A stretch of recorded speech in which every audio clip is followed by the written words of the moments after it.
And welcome to another week of the One Hood Power Hour live stream. I am your host, Royce Jones, broadcasting live from Pittsburgh this evening. The One Hood Power Hour is a news program that's meant to give you some updates about what's been going on all around Pennsylvania, as well as talking to people who are in the news so that you can understand how you're impacted and what you can do to make sure that your community has exactly what it needs. Now, remember, throughout this live stream, you can ask our guests questions. Just drop them in the comment section from wherever you are watching.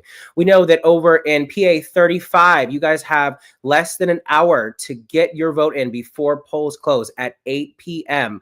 Right now, the focus is on PA 35 voters because they are voting to elect their next representative, who will also determine which party will rule the legislature. If the Republicans win, that means that they'll flip the House. And if Democrats win, that means that the House will stay Democratic while the Senate stays Republican and the governorship under Josh Shapiro stays Democratic.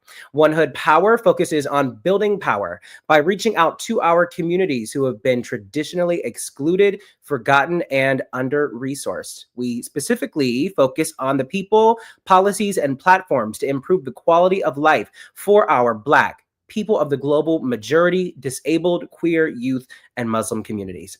Tonight's episode, though, is focused on community and outreach and how communities are coming together to respond and ensure that the people that they serve and the folks that they fight for are protected during these trying times, you guys. Our first guest this evening is Erin Holliday. Erin is a small business attorney, writer, athlete, cycle instructor, and home renovation warrior. Erin focuses her practice in business transactional law.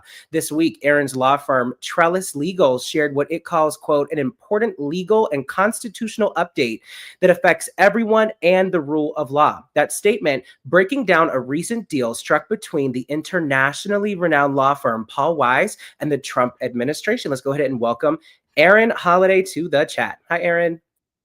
Hey, having me. How are you? Sorry, it cut out just a little bit. Do we have you? I'm here. Okay. All right, cool. Yes. Thank you for joining us tonight. First of all, before we get into all of this, will you just let us know a little bit about what Trellis Law does and the kind of clients that you serve over there? Yeah, sure. Thanks for having me. You know, I'm a huge fan of One Hood's work and this organization. My background's in journalism, so that's why I went to law school in the first place. So organizations doing what I do are pretty much my role models. So Trellis is a small business and nonprofit law firm. We have 4 women attorneys. We're located in the Lawrenceville community of Pittsburgh. We exist to provide accessible and informative legal services to our community and across Pennsylvania. We're Pennsylvania lawyers, and we're a transactional law firm. So what that means is we're very focused on the legal surrounding an organization's like day-to-day organization, formation, everything except litigation. So we like to protect our clients. I sometimes say, and so does my boss and the founder of Trellis, Marlene, that we practice happy law. In most days, we get to help people start their businesses, make them understand the work that they're doing from a legal perspective, try to protect them as best we can. Things like contract drafting, review, negotiation.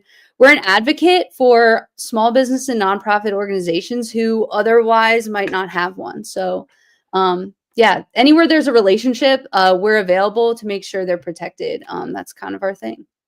Nice. And so before we talk about your statement and sort of the information that you wanted to make sure that you got out to people in the community and the people that you serve, could you give us just a little bit of background about this Weiss firm stuff and the Trump administration executive orders and kind of how we got here and just bring this all into perspective for us? Yeah, sure. So background, there's a I'll keep this brief and definitely just hit the highlights because it's kind of complicated. And that was one of the reasons we wanted to make this statement.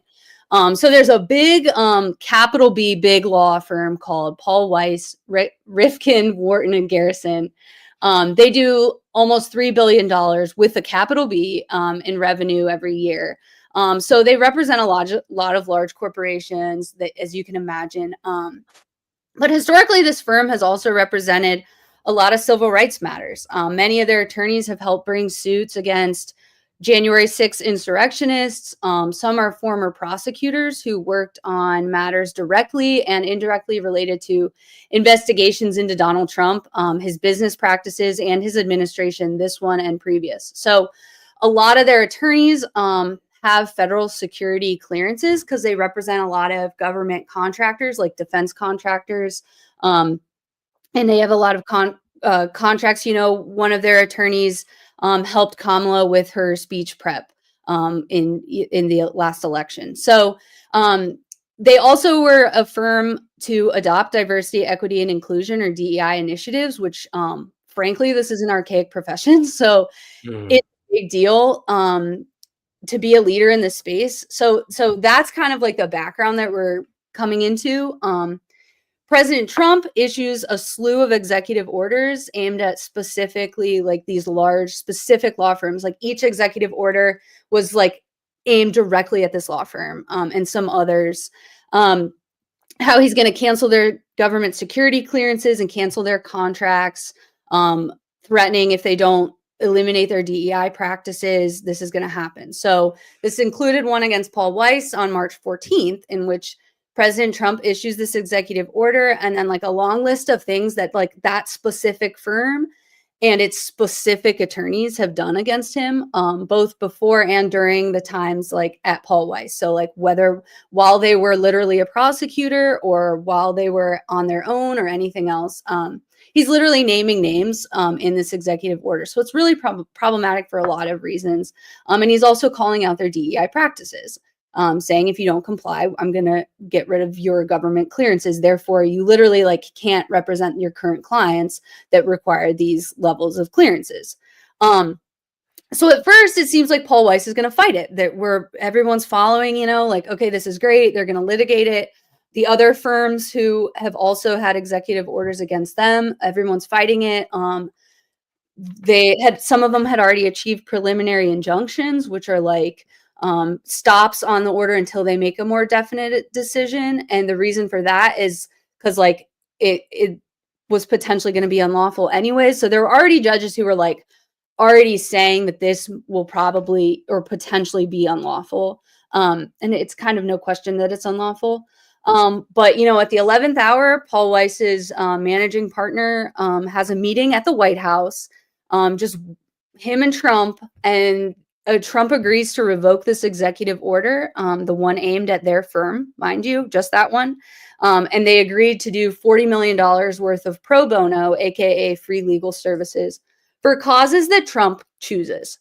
So not only is it like mandated speech, it's also, they're caving. They decide it's not worth fighting. They're essentially being paid off.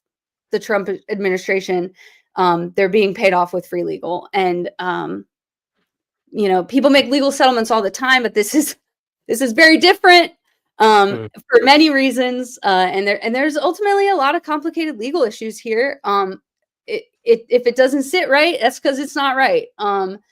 And, illegal executive orders limiting an attorney's ability to practice law is one thing, but Trump retaliating against his political enemies in a complicated, but like openly and brazenly hostile, withholding these people from their livelihoods and access to the justice system.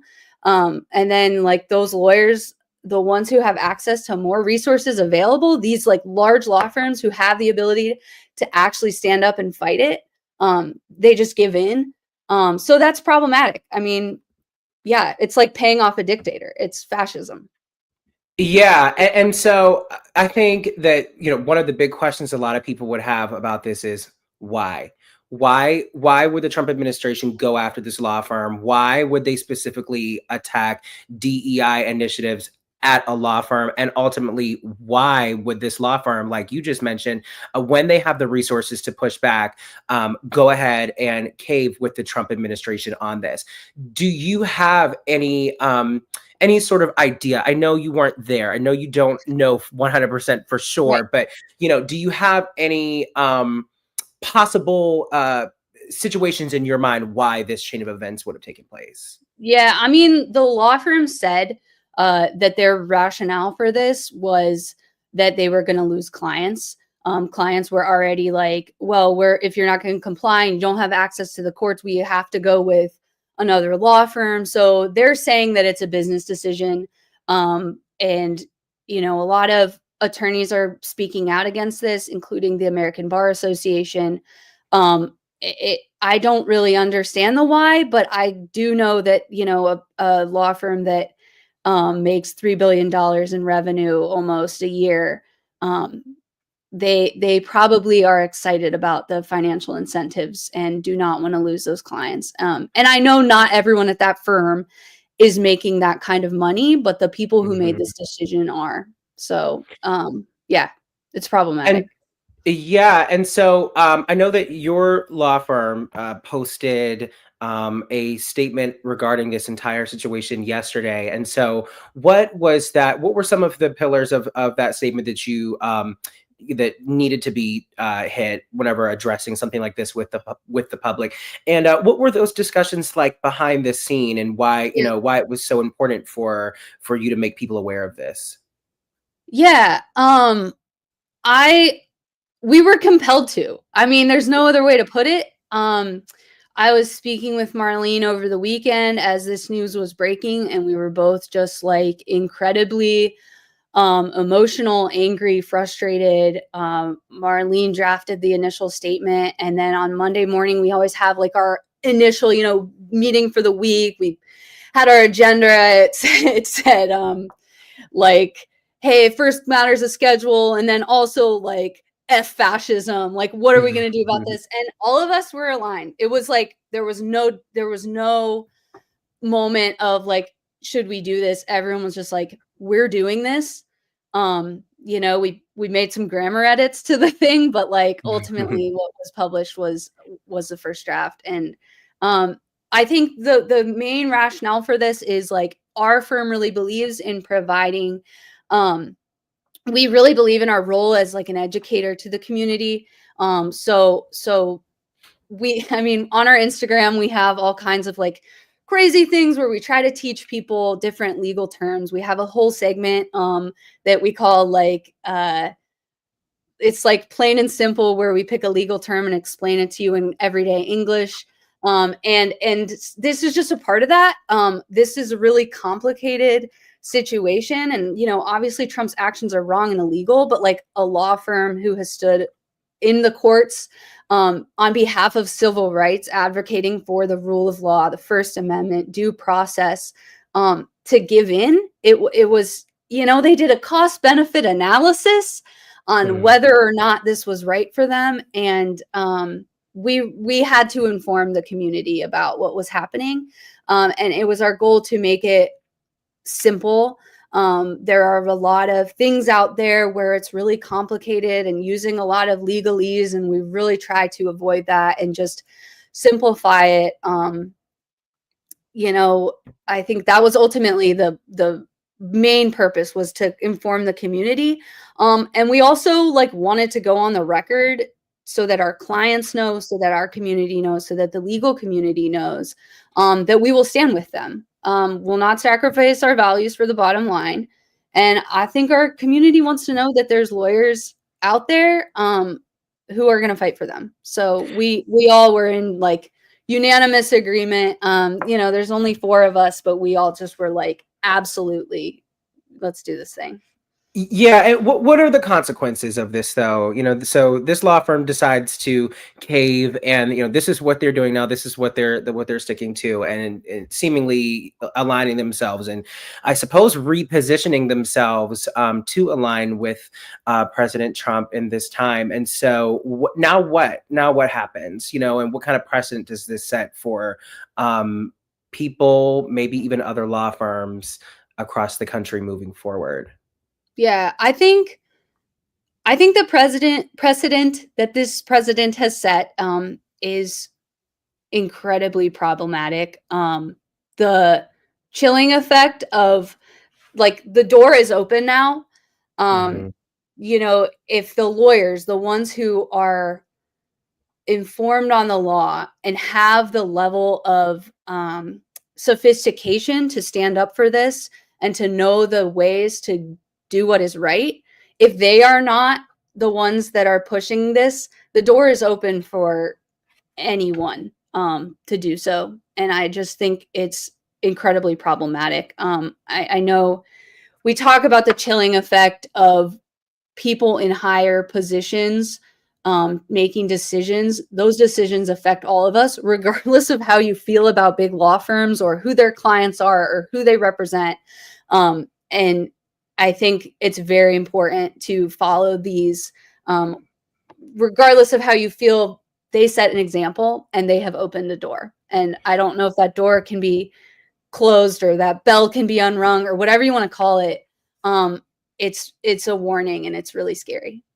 Yeah, and so well, two things. First of all, how do you? So you released this statement, right? And so that's sort of your like commitment to yourselves, and your commitment to in writing the people that you work for and serve. Mhm. Well, how do you go about defending yourself though? Like, what do you feel like your back is against a wall? How does a law firm like you and others like not do what the Wise firm did and try to find your way out of that and fight back on that? Like, how are you guys prepared? Well, Or maybe you don't even know that answer yet. I know this is news. we're That's fine. still working on Yeah. that. I Yeah. think we have made a decision that this is something that matters to us, and I think that is a first step, and it should be a Mhm. first step for every business in this community, every organization in this community. Okay, when we're faced with that, and like, I do not think that Trump is going to do an executive order against our small law firm in Pittsburgh. I mean, it could happen though. And we know what we're going to do if that happens and when similar situations happen. And I also think the important thing is we are setting an example. And I think the more people that stand up for this, like the firms who did have executive orders against them and are standing up against it, that is setting an example for everyone to feel okay for that. And I think as a person of privilege, and whether it's my profession, which is a profession of privilege, it's my skin color, I have a duty to be not just an ally, but to be an accomplice, like someone who Yeah. is going to do the work and take it on. Yeah. And so I am just curious, will we see an impact? Will somebody like me, right? Like I'm a black queer person. Like, will I see um any sort of aftershock of this in any way? Obviously, like I don't have a case with them, or anything. Mhm. I don't employ that law firm for anything, but like would I notice something like that? It's just an average US citizen here. Um, I think yes. I think the chilling effects, and I mentioned that before, but didn't really get into it. Chilling effect refers to this phenomenon on, like, where individuals or a group refrain from taking an action or expressing themselves due to fear of a negative repercussion. So, like, even if it makes you question, should I do this? Should I advocate for this? Should I stand up for myself? Should I stand up for others? If you're starting to question that, that is a chilling effect, regardless of, if you're held back from taking an action, or you're afraid to walk on the street because you don't know how your community feels about you. That's really terrifying and it is not okay. Mhm. It sets a dangerous precedent because it tells us we should shut up and do what we're told, unless we're powerful and can have a backroom deal. It's just, I mean, that'll affect all of us when that kind of thinking, even for a second, is in our minds. You know what I mean? Yeah. They wouldn't want us to shut up if what we're saying wasn't important. And they wouldn't be so anti-education or anti-media or anti-DEI if they weren't afraid of what was happening in those places. Yeah. So if I wanted to, so like taking it even a step further and just like, I'm just going to create a fake scenario.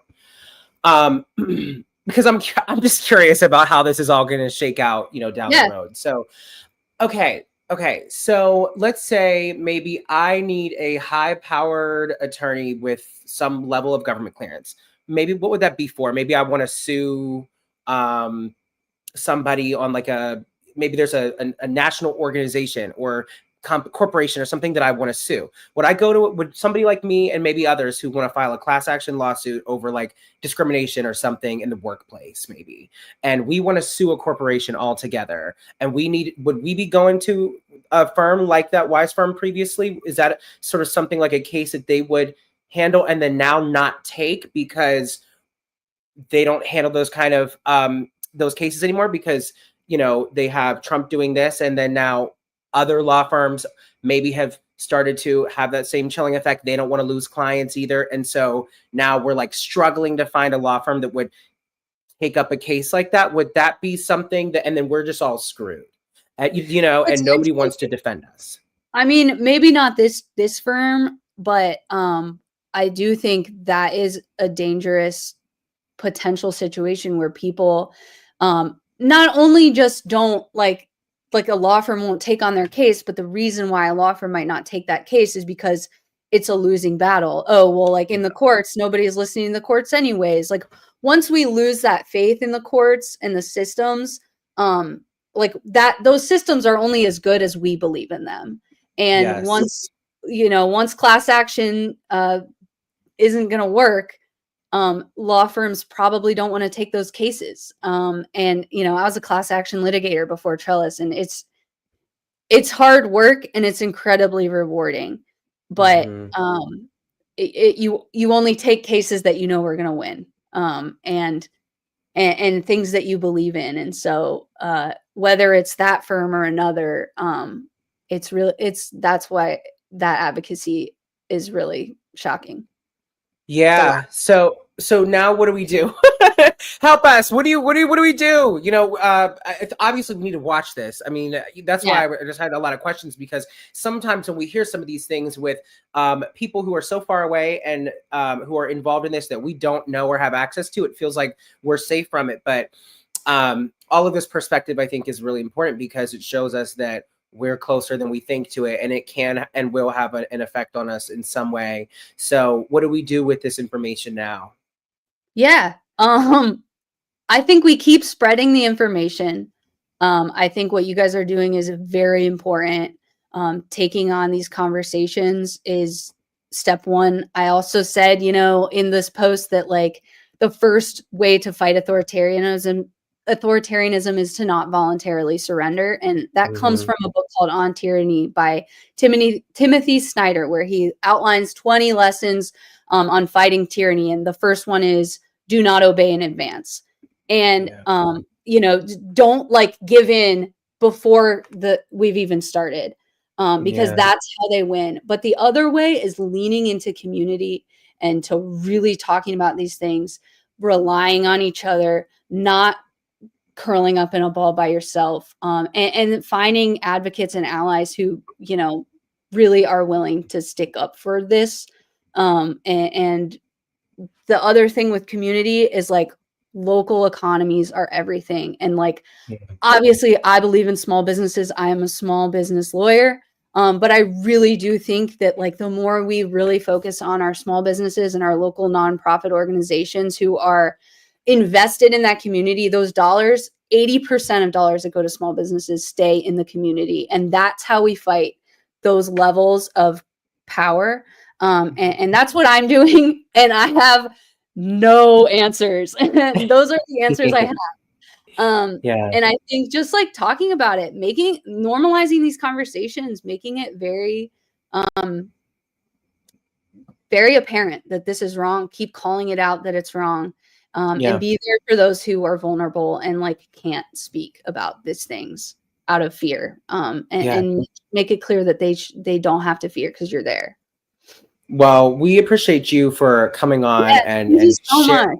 Yes, thank you, and sharing the information about this and giving us some insight. If we're locked in, we need to follow this now. So, how can Yes. people stay in contact with your law firm, who's I'm sure going to keep their its pulse on what all of this means for us? Yeah, sure. So follow us on Instagram at Trellis PGH. We have a weird and wild Instagram. We like to think we're cool lawyers, but really we're more like the Bill Nye lawyers. Big but in the Okay. best way. And we talk about all kinds of stuff happening in the community. We talk about all kinds of stuff happening nationwide. So follow along and reach out. All right. Thank Thank you you, so Erin, much. so much. Yes. Enjoy the rest of your evening. We'll talk soon. Thanks. See ya. Bye. All right, everybody. So, like Erin touched on, this episode tonight really is all about community, and our next guest is very familiar with that. This is Julian McClain joining us next. He's on the City of Pittsburgh's LGBTQIA Commission, Gender Equity Commission, and is the president of the Open Door and Urban League of Young Professionals. And he's also the program manager at True T. Julian, did I miss anything? I know you wear a lot of hats. Did we get them all, or are there things that we forgot about? I mean, there's things like I wear a lot of hats, like you said, but I mean that's like the chorus. But yeah, thank you. That's a marvelous introduction. Thank you. Okay, all right, good. How are you this evening? You good? I'm good. I'm good. I'm hanging in there. Like with all our sentiments that like Erin stated and that you stated. Like we're in Yeah. a time of like uncertainty. So yeah, I'm doing the best that I can do. How are you? I'm well. You know what? I'm here. I'm just like I feel like everyone else. I'm kind of just taking everything like one step at a time, and Right. I feel like so honored to be in these discussions because I mean you guys are the experts. I get to just kind of learn firsthand, Right. based on your expertise on all of this stuff, and I love discussions like this. And so because I'm just I don't know anything, so I'm like yeah, I'm curious, so yeah. Um, talk to me about you and sort of where your work is focused right now. Yeah, so a lot of what we do, I mean, talking about the commission, which has a lot of synergy with like some of the other projects that I'm involved with, is focusing on equity and involvement, especially in the African American communities. And like we said, like in the last interview, what do we do?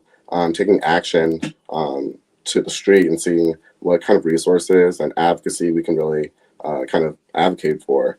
So the commission, I don't know if a lot of people even know if it exists, but we really get involved to local government, giving some advice on local policy, ordinances, and giving some advisory statements to like, even if we don't have direct correspondence in a government sort of fashion, like the University of Pittsburgh, taking some DEI statements off their websites. We put some advisory statements out there and send letters saying like, we realize these things happened.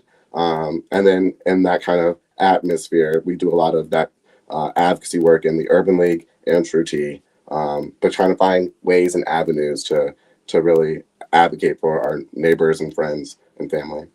How big is your team? How many people? When I think of it, for some reason, when I think about you and your team, I just think of like a big office with like lines and lines of cuticles and cubicles, and everybody's on the computer scrolling for Yeah. who's pulling what. Yeah, right. It seems like that, and I think that, Yeah. and I think that that's really what comes with like the synergy aspect, is that Mhm. we're trying to work smarter and not harder, and really cross-aligning our projects and our ideas, and making sure that like our focuses are aligned. And so, like the commission, so the LGBTQIA commission itself, and the Gender Equity Commission, the LGBTQIA commission has 11 members that give advice. Are the Urban League Young Professionals. We have an executive leadership team of 9 people. Mhm. So we're hitting the streets in that way. And then True T, we have like 3 people, 4 if you're counting our an office secretary, but only a team of 3 there. But Okay. it seems like more. Okay. So, right, are you hiring? Is that a hiring notice right there? Yeah, yeah, it's a little Yeah. plant, but yeah, on the Well, horizon. yes.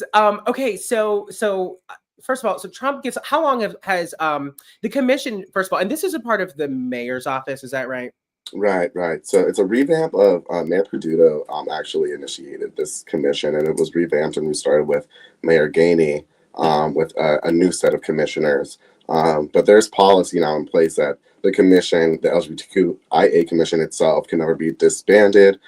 So there's always, no matter what local government official comes into office, there will always be a LGBTQIA voice to be heard there. So people can end a term, or they can resign, and new commissioners and stuff like that can be added, but the commission itself cannot be disbanded, which is a cool fact.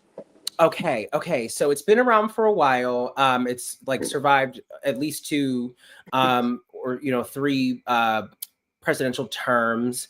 Right, because you were around for the first Trump administration, right, at the commission. So that commission under Mayor Peduto was existing, but then it just now kind of different commissioners now. Different commissioners, right. So it got flipped, and now this commission standing right now. So we were during Biden. Okay, so right. Commission was. So you saw that transition. You saw that transition. So President Trump gets elected, and he's here now, and what happened? What did you start noticing? I mean, was it like an instant where you're like, uh-oh, this agency is pulling this company is pulling this person is doing this? Or has it been like, like everybody's sort of drops things like flies, and or is it more strategic? Like, how has that been monitoring all of this? Right. And then so like we all have like our own opinions and what we see as like our as people that advocate for this work. But what really comes to like open our eyes is that our neighbors and our family and friends have concerns and stuff like that we don't even realize maybe be an issue for people. And like we said, we all have different privileges. Some of us are still disenfranchised, but some things affect me that wouldn't affect my sister. And some things affect me that wouldn't affect my gay best friend and stuff like that. In total, I think that I got last I told. Yeah, no, it's okay. I mean, like, I know, because you said you put out these sort of advisory statements, right? And so, like, what is that? What is that like? I mean, what have you guys noticed? Are you looking every day? Like, is it like an everyday thing? Like, are you just swamped with people? Like, what's the climate? What is the pulse right now of what companies are doing?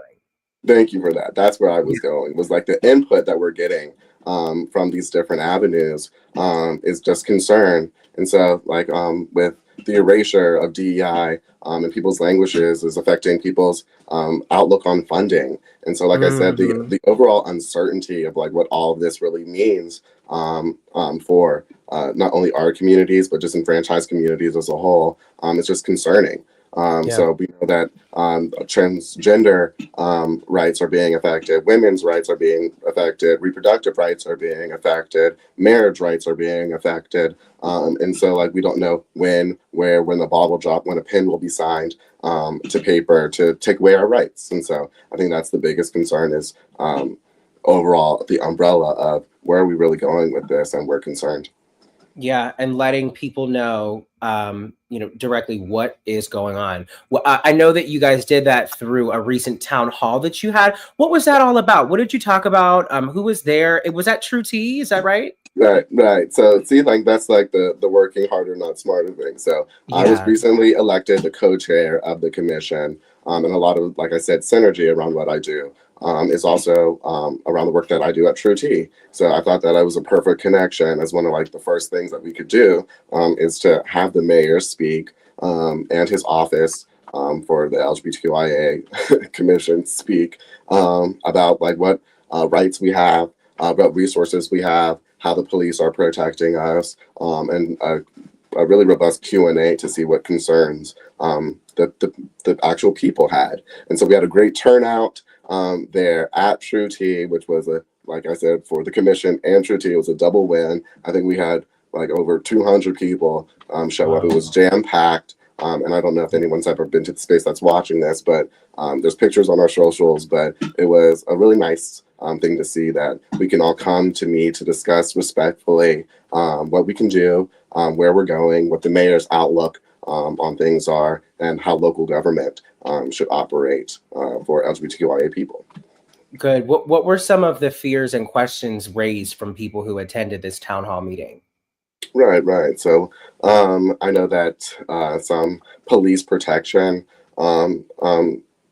notes were brought up, like what are we proactively doing to protect? I know that there's like public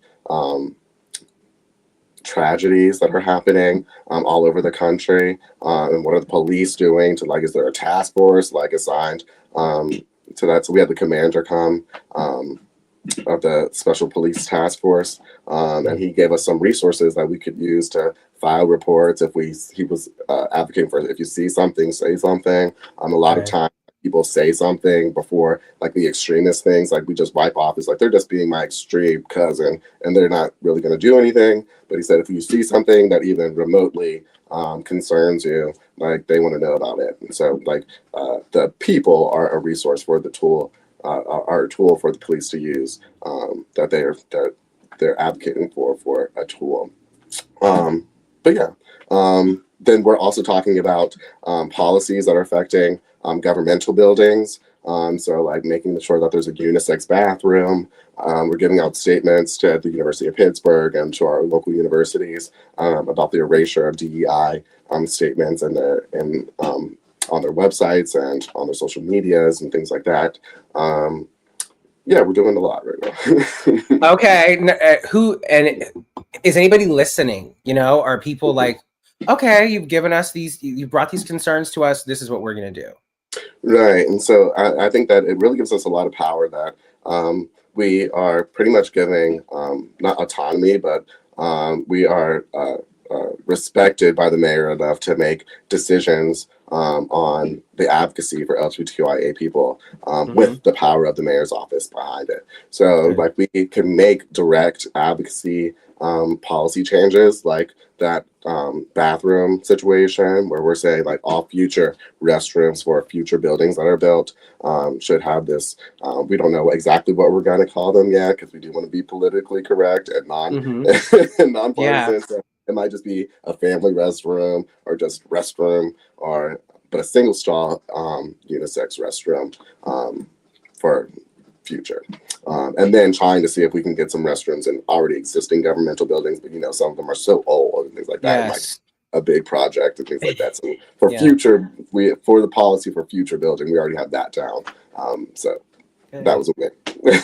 Okay. All right. And so what about outside of sort of like city agencies and buildings and properties and things like that? I mean, like you mentioned University of Pittsburgh, right? Like, are they like, what's that? Can you talk about that? If not, it's okay. I don't know what. Yeah. To say. Okay. Yeah. So I can touch on that quickly. Okay. So we may not have exact advisory. So government entities, we have exact advisory kind of powers over, and some say over.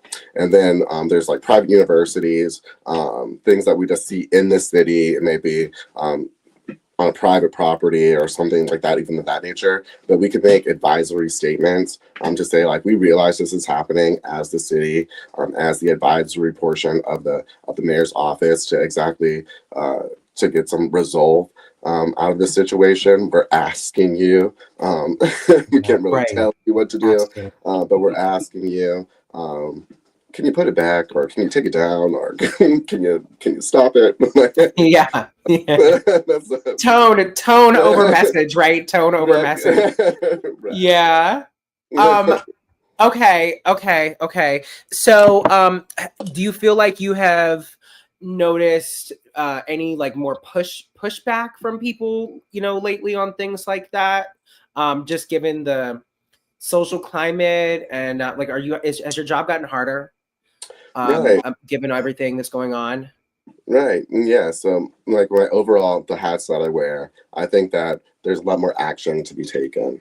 And so like the recent election, like we were really pounding the pavement trying to get our delegate, to get a delegate elected. And then ones that we thought that would kind of be provincial to our situations and to our plight. And then I think that kind of like that's kind of advantagetory for us is that we live in an urban area, and we don't really see the plight of different peoples, maybe so in the South or in more rural areas, things like that. So here, I think that we kind of notice like the uproar and the concern and things like that are there, but haven't necessarily hit us as hard as some other places. Like we felt the effect of the price of eggs and groceries, and we're feeling the price of gas, and the price of rent is too high and things like that. So we already have felt those things. But as I guess African American people and as Black persons and people of color, we've always felt those things. So it's really nothing new to us. Like, and so we're not in a panic as much as other people. Right. So like, oh, same old. They raise the price of rent. Like, okay, they raise the price. Look, Okay. yeah, I can make it. Look, I know how to make things stretch. You know, Right, like make it work. Okay, so I mean that's where we are, like locally. So we're trying to get ahead of a lot of things. So we're hearing, like I said, we're hearing concern of like what is going to happen, what effect are these tariffs going to take on our groceries, what resources are out there for us, and I think that, like I said, like the duality of working in the government departments and making sure that there's policy and advocacy in place there, but then also in the nonprofit sectors like the urban league and professionals and True Tea, deleting bureaucracy and saying like, how can we get you to get cheaper groceries? What food banks can we get to you? How can we advocate for your housing directly? So it's like a double-edged sword that we're trying to use there to help. Yeah, so that's good that you have. So the LGBTQIA commission, with the city, that's really great. You have the cities and backing, and most importantly, the mayor's backing to sort of be that voice on more of a macro scale here, and then like you said, with the nonprofits to sort of deal with the more micro things and more so bringing community together and to have a more hands-on approach. How important is that right now to have organizations like True Tea? I mean, you guys are killing it over there. We see stuff all the time. We're always seeing and sharing flyers of things that are going on over at True Tea. So, how important is that right now to sort of stay connected in that way and have these groups? Right. And I think that, like you said, like the grassroots work is really what like the people are coming to voice their opinions, to get resources, and to work the tools that they know that they can use best. And they know that applying for some sort of government entity like some sort of resource there might take months, or the bureaucracy around, or the documents that you have to provide. You may not have a birth certificate. You may not have a driver's license. Like all the bureaucracy around the steps that you have to take to get some of the resources. Like we try to delete that. So like the grassroots work that True Tea does. So we have like food pantry, we have a clinic, we have financial literacy programs, we have housing placements, we have a resource map where we have 56 organizations that have said that like if you're LGBTQIA identified, that will respect your identity. And it's not exactly an LGBTQIA organization. It could be Citizens Bank in Bloomfield that said we'll put your preferred name on your bank account and we'll call you that, walk in and respect you. So it's like finding things and avenues like that way. Dena Stanley has the community center on the north side, and they do community feedings and stuff like that. And so we're like really trying to find avenues and ways to advocate for our communities in alternative ways, that rather than, well, have you called 211 and try to get some government assistance and delete the bureaucracy. Yeah. Yeah. Right. So before we, I want to go back real quick to some more of the city stuff. I have a couple more questions, but I want to talk about some of the city stuff because Summer is watching from YouTube. Hi, Summer. And Summer wants to know if you feel like the mayor being, supportive makes a big difference in connection to, I'm assuming the commission. I feel like, and here's the question here at the bottom of the screen. I mean, would we even have one if he wasn't? Would we even have this commission? And is it locked in? Like if somebody comes in who's like on a whole different path, can they do away with it? What's the tea?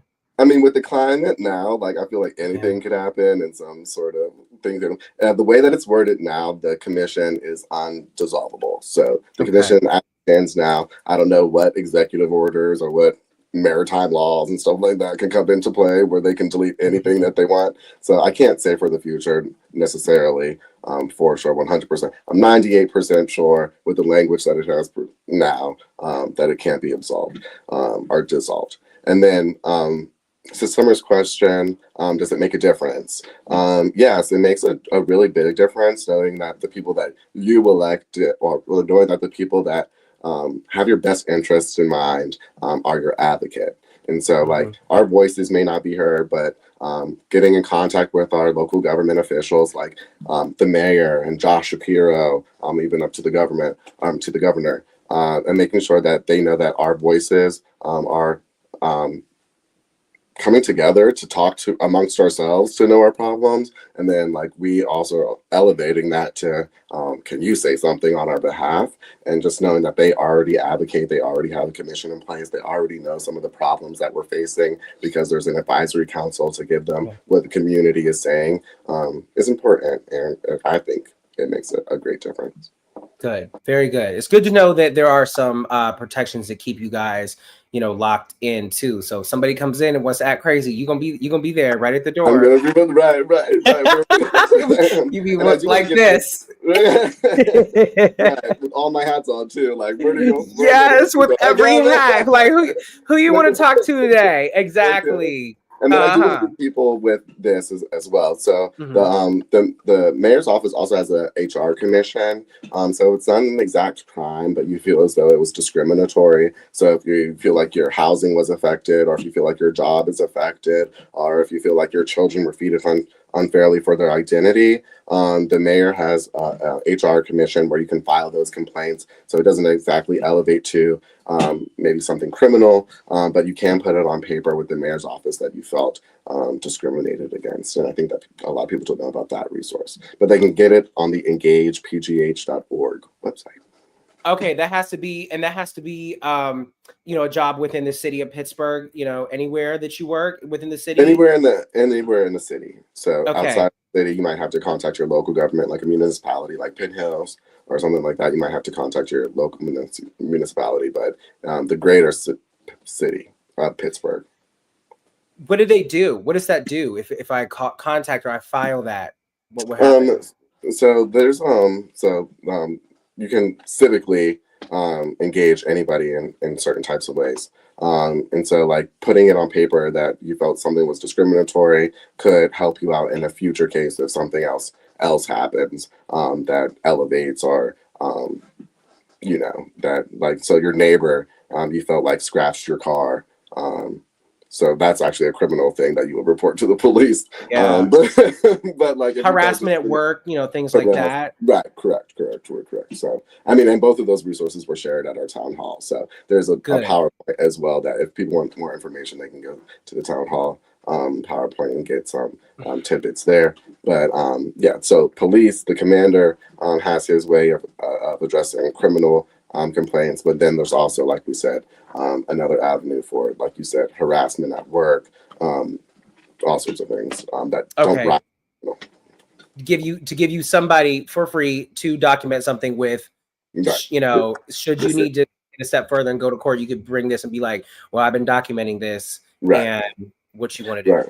And then especially if it involves a government entity, the city has its own internal investigation, things like that, if you file a complaint that you felt like you went to City Hall and they didn't, they nudged you out of line because of your identity or something like that, or didn't take your request or something like that, and you feel like they have an HR commission to address those complaints. Okay. And real quick, I know I focused a lot on the city stuff and the True T stuff. I wanted to just quickly ask you about Urban League Young Professionals of Greater Pittsburgh and just the resources that you all are providing to people there and what that So we just the Urban League Young Professionals, anyone 21 to 40 years old. If they're an African-American self-identifying professional, you can be a stay-at-home, a trad wife. You could be a boss babe. Anybody that identifies as a professional.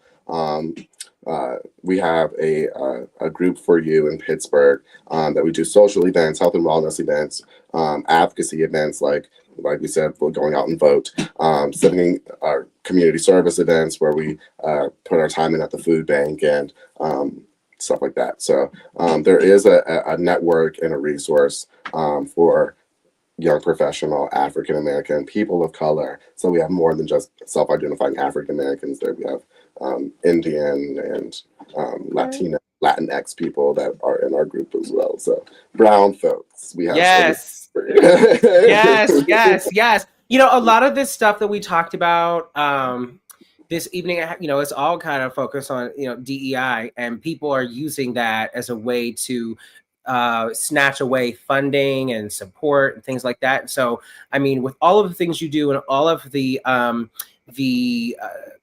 causes, you know, that you are representing and locked in with, you know, how are you prepared to deal with some of this backlash, this anti-DEI wave that's going around? Are you worried? You know, where are you with this?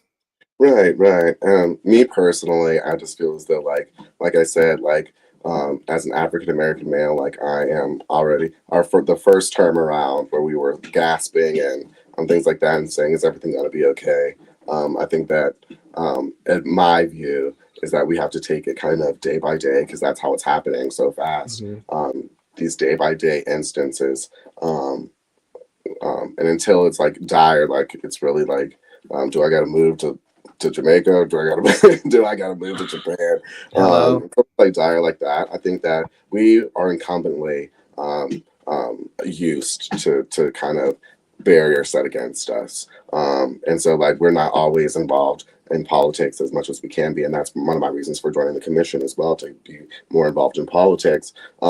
But we self-advocate, like we said, like we go out and march, and we go out and we advocate with our dollar and advocate with our social media and put 1-star reviews on people that are attacking us. And we have power in that as well. We have always used that kind of power as well. So even though it just feels kind of just like different entities are against us, like we've always had the tools that we best knew how to use to fight against those. And I think that setting things on fire is always wrong, and property damage is always wrong, but sometimes like it sends a message as well, that the community is speaking out, and I'm specifically speaking about Tesla, but okay.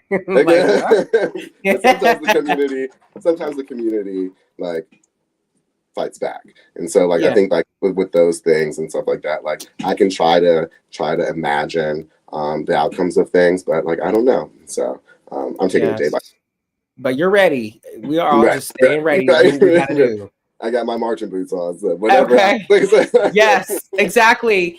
Okay, how can people, Julian, how can people get in contact? We need like a big, I don't know. We need something that just has every title that you have with an email address attached to it. How can people contact you? A link tree, but so the easiest way, like I check my True T email every day. So and this is the easiest thing to realize too. So Julian, Julian, at truetpgh.com, and I will get back to you. That's the easiest way. All right. Perfect. Thank you so much for having this discussion with us tonight and sharing your perspective and, you know, your insight. And thank you for just everything that you do around the city and keeping people, you know, at the people at the forefront of what you do and what you have going on. So thank you. Yes. All right. We'll talk to you soon. Speak soon. Thank you. All right, guys. So last but certainly not least, we want to welcome our third and final guest to the chat this evening. We have Dena Stanley on the line. Dena is the founder and executive director of Trans Uniting and the co-founder of Pittsburgh Pride Group. Dena is a distinguished leader and fierce advocate for transgender rights, recognized for her tireless dedication to uplift and empower marginalized communities, particularly Black trans women. Hey, Dena. Hello there. How are you? I'm all right. How are you? I'm sorry we kept you waiting. I know you know, I just keep on going. You know, I always got questions. We are here. Yes, listen, we are. Yes, we are here. What is going on? How are you? I am okay. You know what I mean? Yeah. Out here just making it. You know, it is crazy times. But you know, this is what we're used to. Yeah, yes, exactly. And you know, more than me probably, and then a lot of other people know exactly sort of what's going down, and you're used to it because you are doing this work. All of you that have been here this evening are very aware of just how this all shakes out and what's going on, because you're doing it every day. You see it every day with so many different people and their stories. Talk to us about that and you know that work. Give us a little rundown of you and sort of what your focus is right now. Sure. So I'm just going to talk about the center and about the closet in our shelter. So the community center, oh my goodness, is located over on East Ohio Street, 525 East Ohio Street and 517 East Ohio Street. The community center is just a space for us to be the LGBTQIA community. It's a multi-use space. And we have a computer lab. Pennsylvania is the third largest state to ban books. We have a large book selection for folks that want to come in and read the books, take the books home.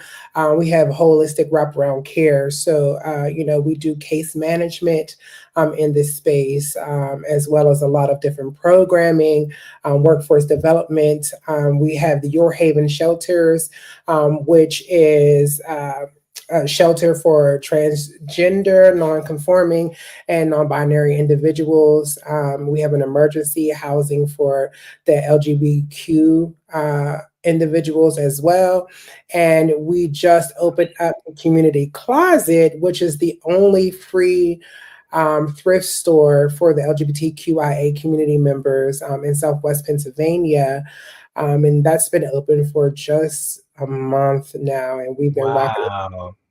Yeah, and both of the community center and our shelter are the only spaces like that in the inner city of Pittsburgh right now. So, we're rocking and rolling in areas, making sure that our community have a safe space to go, be, and just love on each other. Yes. Is the community closet, is it attached to the community center on East Ohio Street, or is it somewhere else? It is on East Ohio Street, but it's its own free store. So It is 3 doors down from the center. But, I encourage everybody to come through. Our priority is the TLGBTQIA community, but it's open to everybody. I mean, if you know about East Ohio Street, we're on New Jack City side, okay? So all right. People for real. The people, yes. No bodies are turned away at all whatsoever, but our community is prioritized. Mm-hmm. How do you pull it off? It's not easy to, you have, with all of the different, people that you serve and all of the different beautiful shapes and sizes of people that I'm sure are coming in there. How are you getting merchandise, products, clothes and shoes and all of those things? How are you able to do this? So it is, from community, we were able to secure a little bit of funding. We're going to say funding. We were able to secure some funding from a grant that we got. And then the community came in, ablazing and help us put it all together, set up. The community staffs it. It is fully, volunteer staff that is staffing it at this time, because as we know, funding is scarce within community right now. But it's us helping us at the end of the day. We've seen a need in the community. Folks need things. Not only do we have clothes, but we have toiletries. We have, we will be having fresh produce. We will have frozen foods, but we do have shelf-stable goods right now.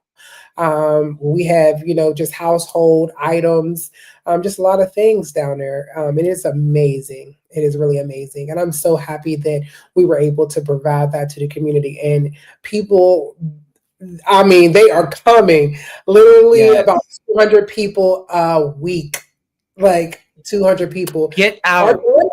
Our dilemma right now are bags. So, if you're in the area, you can drop off any bags, usable bags, to 517 East Ohio Street and clothes and any other donations that are gently used. We would appreciate it because it goes to good homes. Okay, but bags like shopping to put them Shopping those bags. items in when they leave. Yeah, shopping Okay. bags. Yeah, because we are running through shopping bags like nobody's business.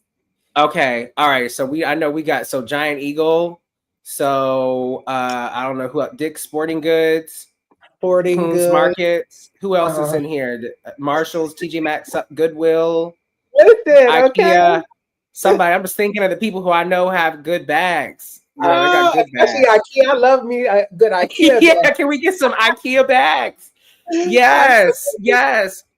Wow. Okay. So it is it's really community right now. You guys had some funding to pull this off. It's really community that's stepping up to the plate to make continue to make this, you know, a success and to give back to people who are underserved. Are you noticing right now that there's less access to funding? Are people less willing to write a check with you know, this, as we talked about briefly earlier, that anti-DEI wave that's going around? You know, people just acting like DEI is like, you know, a scary disease or something that's going to harm you when it really harms nobody. Absolutely. As a Black trans organization, we already had issues with people donating to our organization, stepping up to, you know, support, you know, a Black trans-led organization. So we are seeing a little bit of an uptake of community stepping in to help, but we need more for us to be able to survive. But as far as like government agencies, we have not really had too much luck in that area. Our partnering agency does have, you know, some grants that will be ending soon, and you know, we were looking at it as, you know, more of a long-term type of situation, but because of what is happening, you know, it is, you know, it's been tough. Yeah, It's been tough. tough. Yes, it's really, really tough. Are they not making it? And you know, and if this is getting too deep into the weeds or the Oh no, business, we can go deep. You know, okay, all right. Okay. I just wanted to check before I went there. Right, exactly. So, you know, are they do you feel like it's more of a situation where they are not making the funds available? They're not advertising the grants. They're not you know, they're not making those grants available for you to even apply? Or is it more of, you know, people are applying and organizations like yours are being told no or not being considered? Absolutely. Or both. And both, yes. Yeah. Yeah, and both. You know, absolutely. You know, sometimes you have more skilled writers that are getting, and bigger agencies that are going to get dollars versus the people that are actually on the ground doing the work. You know, so these bigger agencies that have, you know, folks there that are able to write the grants, and they may do a little bit of sprinkle here and there in the community versus, you know, grassroots organizations that are in the trenches actually doing the work. A lot of times they really don't get the funding that they actually need to do the work. So they really rely on community to be able to do that. And it is unfortunate a lot of times, but, you know, that's the name of the game, especially when it comes to the dollar, because people want to get paid. Yeah. Yeah. And so, you know, what would you say to people who, I always say this because I always ask these questions, and then I'm like, well, you know, this might not be the target audience, you know, this might not be hitting the right people, but, you know, what would you say to people who, like, you know, sort of don't want DEI and they don't want these programs to exist and they want all of this is kind of just fold? You know, talk about some of the positive impacts and how it, you know, it might impact that person directly whenever they receive services like you might offer, and then how them having a better life makes the people around them have a better life, and overall the community and the city have a better existence and thrive. You know, what's the ripple effect and why people should not be bothered trying to spread some of the hate that we're seeing? What I will say is, when the most marginalized community members, the most vulnerable people in a community, you know, is uplifted, a whole community is uplifted. You know, Let's be clear, because once you have respect for a marginalized, small group of people, and other people start to see, just simply using a person's pronouns, and it's Yes. like, okay, and just catching on, and going into spaces with immigrant individuals, and like, oh, well, you know what? Let me start thinking about how we can, incorporate, some type of language access for individuals, who are not from here, those are kind of the rippling effects Yeah. of it, just from simply using pronouns, and then people start thinking about other, smaller group of, or smaller minority groups that really don't have access to certain things, or things that you would not think of at all whatsoever, like clothes. A lot of people don't even think like, people might need, a pair of socks, Yeah. an earring to make them feel, like they belong sometimes, Yes. or just a conversation, to be treated like a human being. A lot of this is Yes. just about people being treated like human beings, because we all are. We all bleed the Mm-hmm. same, we all die the same. And it is really unfortunate that, they know that, taking this, the most marginalized, group of people, and attacking them, Mm-hmm. because people don't know at all whatsoever, and people fear what they don't know, that you're able to create havoc. Because while Mm-hmm. everyone is focusing on trans issues, like while they're attacking trans folks, they're able to mask all of the hateful things they're doing in legislation. They're able to mask all of that. They're able to come in and do all of this nasty, horrible stuff that they're doing, because they're so focused on trans individuals. We are less than 1% of the population. Let's be clear. Yes. And that Yes. other 1% of the population are the ones y'all should be concerned with, not us. Because all we're Right. doing is just trying to live. Mm-hmm. I know I went on a whole tangent another way, but it just had to be said, Listen. it, Yes. that's all it is. It's just, us just wanting to be able to thrive and survive and live and be authentically ourselves at Yeah. the end of the day. And it's about respect, and respecting your, fellow human being. Yeah. Yeah.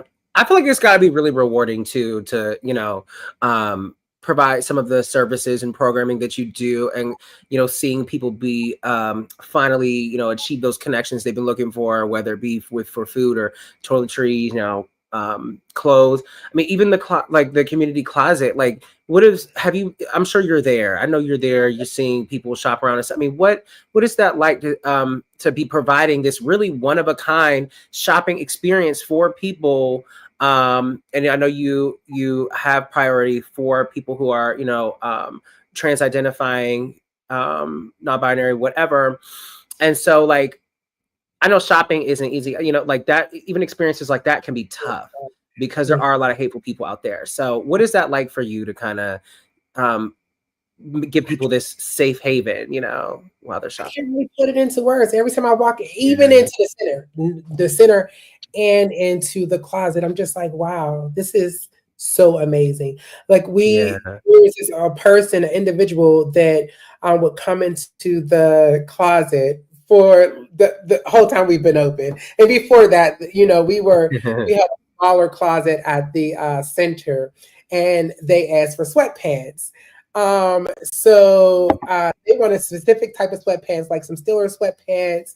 So I just went ahead and I purchased the sweatpants and got them, and they came the next Oh, day. wow. Later, they came to the center and got it, and they just sat there and just cried, and they were just so happy. And were those pants? They still have them on today. Like they've been wearing the pants for the last 2 weeks. Like they will Yes. not take the pants off. But those are the type of stories, and the type of people, and impact that we have at the closet. And I just I can't really put it into words. It is Yeah. really phenomenal to be able to have this, this access for community that wasn't there, Yeah. and for them to be able to come into a space with people to look like them, the people to talk like them, and for them to be comfortable. We Yes. person, who they're exploring their gender identity, and they were just in a space having a good time, just putting on what they want to wear, and we were helping them, and they're figuring all these things out. And that wouldn't happen in a regular retail store. That wouldn't even happen in a Goodwill. Let's be clear. Yeah. I don't ever. But you're in this space, this affirming space that you can just be you, Yep. and a lot of times a person may need that, because that day might be a bad day for them and that might be their last day, but they come into our space, and receive those amazing services, and they're just like, yeah, I'm here. I ain't going nowhere, Right. That's what it's about. Yeah, and now I know that person with the we said with some Steelers sweatpants. I know they like they got the stuff down at the yeah, they got options, y'all. I said I was looking for that. I found just what I was looking for, Oh my goodness. I was like, oh, you know what? I'm going to get you these sweatpants. Oh, and I was out of town when we got them, but they were so excited about them, and like I said, they were like just so thankful and just was crying about it. And it was just an amazing experience. But that's what we're there for, and that's why we are in that space to provide, for our community. Yep. So we're gonna get some. So somebody's gonna see this, and people we're gonna get some of those corporate donations. We're gonna get some of those big ones. We're gonna get some donations. Okay. Yes, we're gonna get all the corporate. We're gonna get all of the corporate donations. We're gonna get the corporate money. We're gonna get the grants. We're gonna get that. That's gonna come. But that might take some time. It's gonna come. But right now, it's the community. If they won't do it, we know the community is showing up, and they're gonna make it happen. So with that said, how can people? People see this. I got stuff all me. I keep an effect. Okay, I got all kind of stuff around. So I got some stuff I might want to come and drop off down there too. So how can we do that? Are we pulling up? Are we going to the alley? In the back, whatever. Is there somebody receiving? Like, how can we bring stuff to you, including bags? Everybody, they need shopping bags if they can put the stuff in, so they don't have to use like trash bags and stuff. They want real bags. We need real bags for them. Yeah, we're running out. Like I said, yes. We go through about, I would say like around 150 a week. That's what we've been going on. I know it's crazy, right?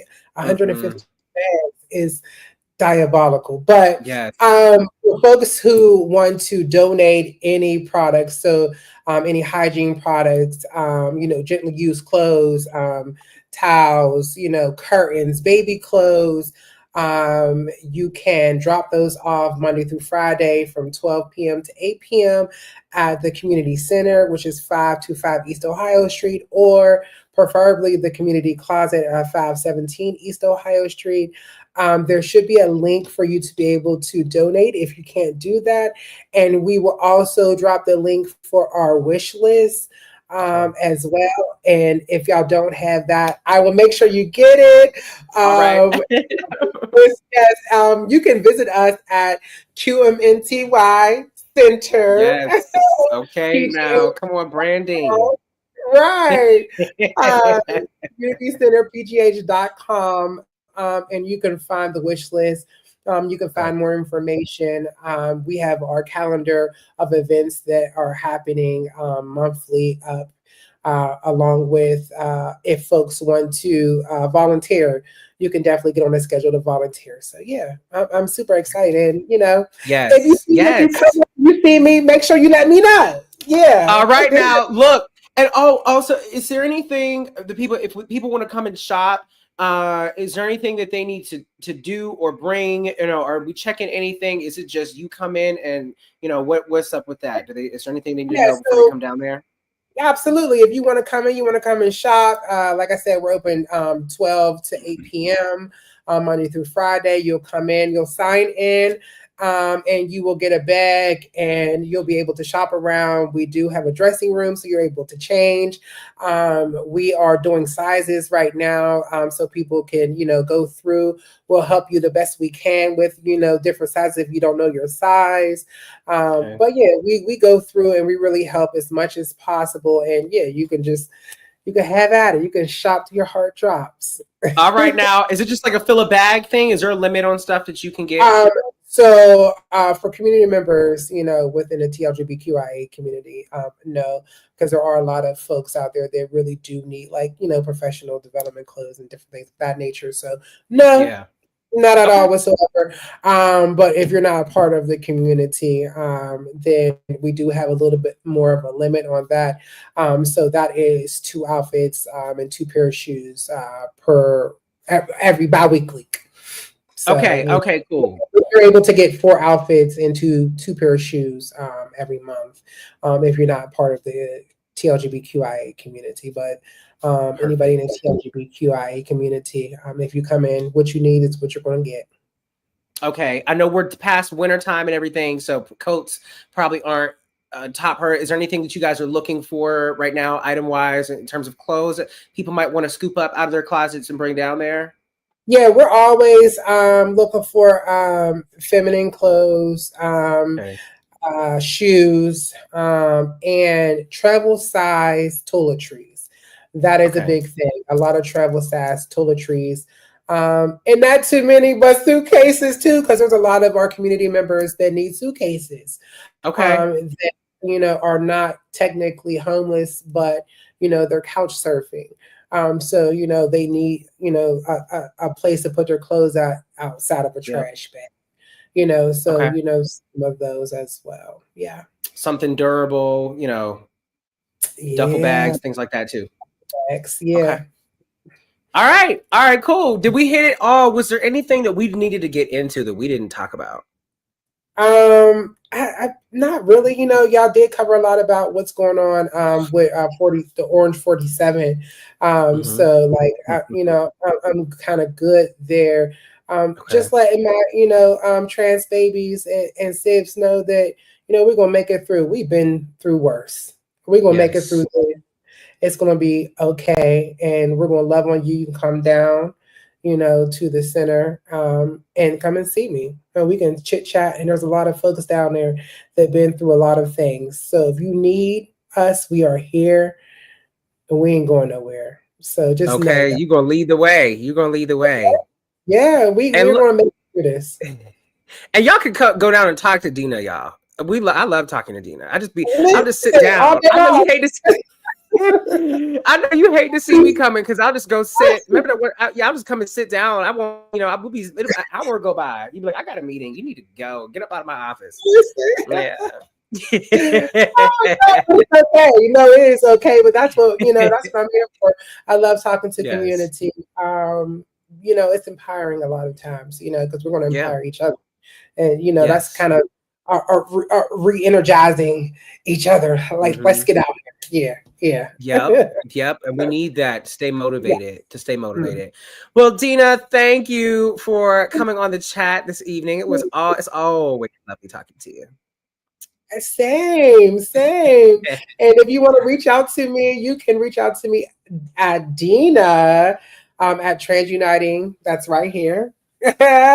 TRANSYOUNITINGPGH.org. Yes, but it's always great with me and you. So yes. I love it. Yes. Well, we're gonna be in touch. We are gonna be in touch. Y'all don't forget, please go on down there and give them some bags. Don't forget about these bags. We need to make sure they get some. All right, Dena, I'm gonna let you go. I'm gonna get up off of here and close this thing out. Thank you so much for your time this evening. All right, talk to you soon. Thank you, Dena. Thank you all of our guests, and thank you at home too for tuning in to another edition of One Hood Power Hour. Please make sure that you're registered to vote, you guys, by May 4th, the May 20th primary election. That is very, very important. Also, if you love being around community and you need something to do, go on down to Spirit this weekend.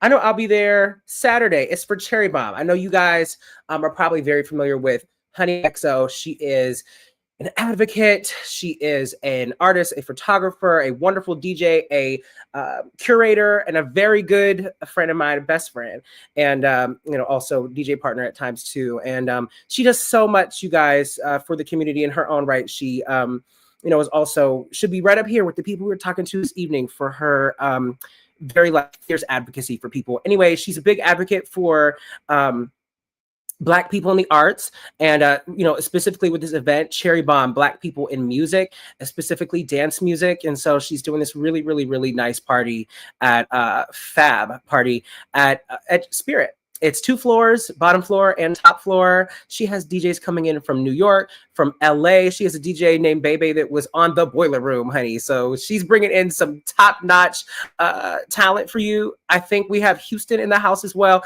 She has people coming in from everywhere, also with a very lovely lineup of local talent as well. So make sure you go on down to Spirit this weekend, Cherry Bomb.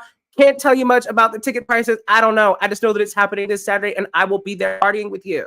So make sure you go show some love to our girl, Honey XO. And that's probably her Instagram name too. So just search that, Cherry Bomb, Honey XO, online, Instagram, Facebook. You'll probably find it.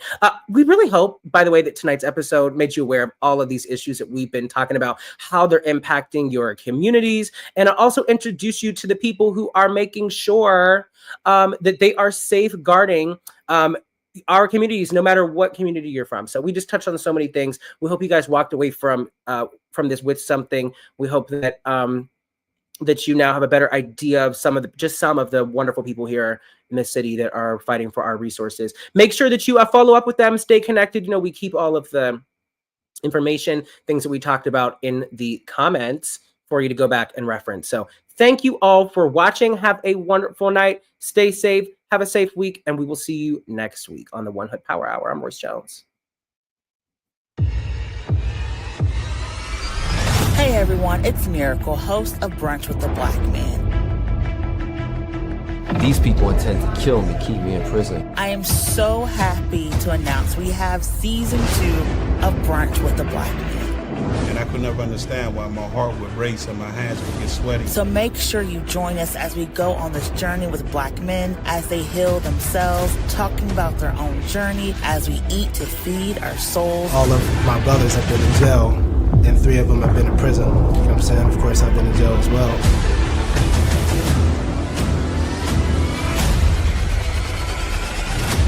Join us for season 2 of Brunch with a Black Man.